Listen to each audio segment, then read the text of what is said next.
সারা দুনিয়াতে সভ্য সমাজে সরকার পরিবর্তনের, আইন পরিবর্তনের একটা নীতি নির্ধারিত হয়েছে। সেটা হচ্ছে জনগণের মতামতের ভিত্তিতে সরকার পরিবর্তন করা যায়, আইন পরিবর্তন করা যায়। জনগণ তাদের মতামত দেবে মাধ্যমে 300 আসনের মেজরিটি আসন যারা পাবে, সেই লোকগুলো যেভাবে আইন বানাবে সেই আইন দিয়েই দেশটা চলবে।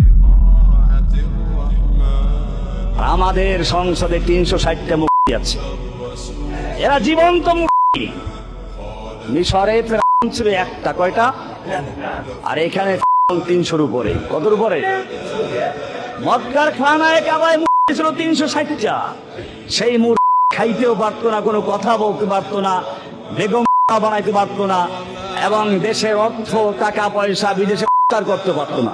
হতিলকা সমুতুন অদানাতেকুন, ওইগুলো ছিল চুপচাপ দাঁড়িয়েছে। অদানাতেকুন। আর আমাদের সংসদে যারা, তারা কথা বলতে পারে, আল্লাহর আইন বাতিল করতে পারে, এই যারা আইন তৈরি করতে পারে, ওই মুরগুলো আইন তৈরি করতেও পারে, আল্লাহর আইন বাতিলও করতে পারে নাই। ওরা দেশের অর্থ করতেও পারে নাই। কিন্তু পার্থক্য কি? যে এইগুলো ছিল, মূর্তিগুলো হলো চুপচাপ চুপচাপ দাঁড়িয়ে থাকে, খামোশ দাঁড়িয়ে থাকে, আর এইগুলো কথা বলে।